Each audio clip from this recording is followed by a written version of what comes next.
Hello, my name is Jiso, and I'm reading Master Dōgen's Shōbōgenzō, and we are on chapter 89, Shinjin-inga, Deep Belief in Cause and Effect. Shin means deep, and shin, in the case pronounced jin, means belief. Okay, Shinjin.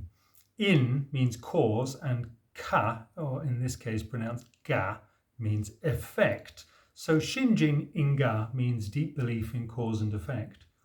It is clear that Buddhism believes in cause and effect, but many so-called Mahayana Buddhists say that the Buddhist theory of belief in cause and effect belongs to Hinayana Buddhism, and that Mahayana Buddhists are able to transcend the rule of cause and effect.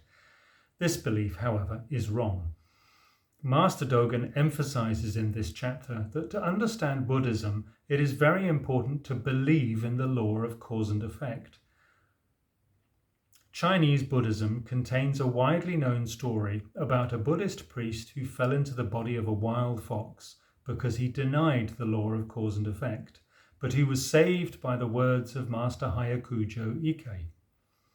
Many Buddhist students thought mistakenly that this story illustrates transcendence of cause and effect. But Master Dōgen points out their mistakes in this chapter. He explains clearly the true meaning of the story, and he affirms Buddhism's profound belief in the rule of cause and effect. When Master Ikkei, the Zen Master Daiichi of Hyakujo, gives his formal preaching, generally present there is an old man. He always listens to the Dharma along with the assembly. And when the people in the assembly retire, the old man also retires. Then suddenly one day he does not retire. The master eventually asks him, "What person is this standing before me?" The old man answers, "I am not a person. In the past age of Kasyapa Buddha, I used to preside on this mountain. Once a student asked me, 'Do even people in the state of great practice fall into cause and effect or not?' I answered, 'They do not fall into cause and effect.' Since then I have fallen into the body of a wild fox for 500 lives. Now, I beg you, Master, to say for me the words of transformation. I long to be rid of the body of a wild fox." Then he asks, "Do even people in the state of great practice fall into cause and effect or not?" The master says, "Do not be unclear about cause and effect." The old man, under these words, realizes the great realization. He does prostrations and says, "I am already rid of the body of a wild fox and would like to remain on the mountain behind this temple. Dare I ask the master to perform for me the rites for a deceased monk?" The master orders the supervising monk to strike the block and to tell the assembly, "After the meal, we will see off a deceased monk." All the monks discuss this, saying, "The whole Sangha is well and there's no sick person in the Nirvana hall. What is the reason for this?" After the meal, the master is simply seen leading the monks to the foot of a rock on the mountain behind the temple and picking out a dead fox with a staff. They then cremate it according to the formal method. In the evening, the master preaches in the hall and discusses the preceding episode. Obaku then asks, "The man in the past answered mistakenly with words of transformation and fell into the body of a wild fox for 500 lives. If he had gone on without making a mistake, what would have become of him?" The master says, "Step up here, I will tell you." Obaku finally steps up and gives the master a slap. The master claps his hands and laughs and says, "You have just expressed that a foreigner's beard is red, but it is also a fact that a red beard is a foreigner." This story is in Tensho Koto Roku. Still, people of learning and practice are not clear about the truth of cause and effect, and they make the mistake of idly negating cause and effect. It is pitiful that, with a wind of decay blowing all around, the patriarch's truth has slipped into decline. They do not fall into cause and effect is just the negation of cause and effect, as a result of which the negator falls into bad states. Do not be unclear about cause and effect. Evidently is deep belief in cause and effect, as a result of which the listener gets rid of bad states. We should not wonder at this and should not doubt it. Among people of recent generations who profess to be students of the way of Zen practice, most have negated cause and effect. How do we know that they have negated cause and effect? Namely, because they have considered that do not fall and do not be unclear amount to the same and are not different. Hence we know that they have negated cause and effect.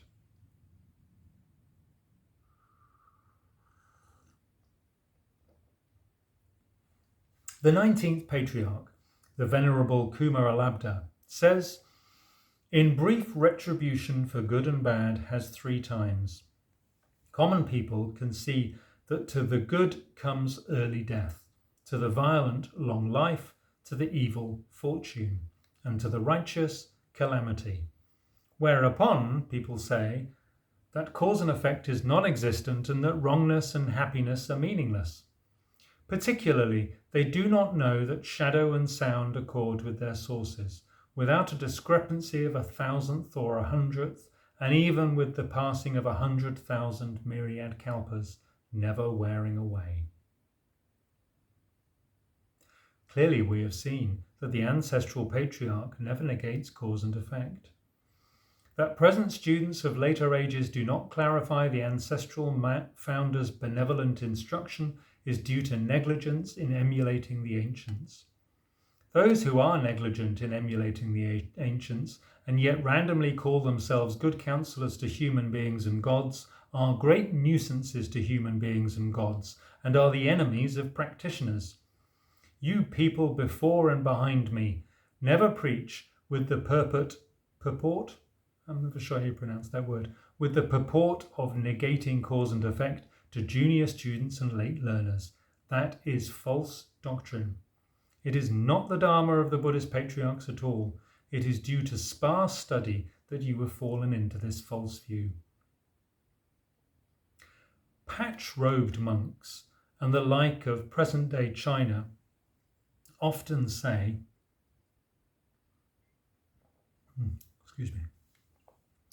though we have received the human body and have met the Buddha Dharma, we do not know even the facts of 1 life or 2 lives. The former Hyakujo, who became a wild fox, has been able to know 500 lives. Clearly, he might be beyond falling down as a result of karma. It may be that even if held by golden chains and black barriers, he does not abide. He goes forward among alien beings and for the present lets the wheel turn. These are the concluding 2 lines of a poem by Master Dōgen Josatsu, one of his 10 poems. He belongs to a side lineage, Master Saigen Kyoshi. These lines suggest that our efforts in order to order our lives are always in vain. We should live freely and independently without worrying about cause and effect. Which is different from saying it isn't a thing. The views and opinions of those who are called great counsellors are like this. But it is difficult to place such views and opinions inside the house of the Buddhist patriarchs. There are those among human beings, or among foxes, or among other beings, who innately possess the power to see a while back into former states. But it is not the seed of clear understanding. It is an effect felt from bad conduct. The world-honoured one has broadly expounded this principle for human beings and gods. Not to know it is the utmost negligence in study. It's pitiful. Even knowing 1,000 lives or 10,000 lives does not always produce the Buddha's teaching. There are non-Buddhists who already know 80,000 kalpas, but their teaching is never esteemed as the Buddha's teaching. To know barely 500 lives is no great ability. The greatest ignorance of recent Zen practitioners of the Sung dynasty lies just in their failure to recognize that not falling into cause and effect is a doctrine of the false view. It is pitiful that, in a place where the Tathagata's right Dharma has spread, and while meeting the authentic transmission from patriarch to patriarch, they form wrong groups who negate cause and effect. Zen practitioners should urgently clarify the truth of cause and effect.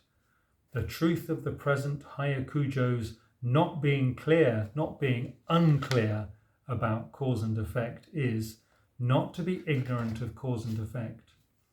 So the principle is evident that if we initiate a cause, we will feel the effect. This may be the assertion of the Buddhas and the patriarchs. As a general rule, before clarifying the Buddha Dharma, do not randomly preach the Dharma to human beings and gods. I'll finish this in the next talk. Thanks for listening. Take care.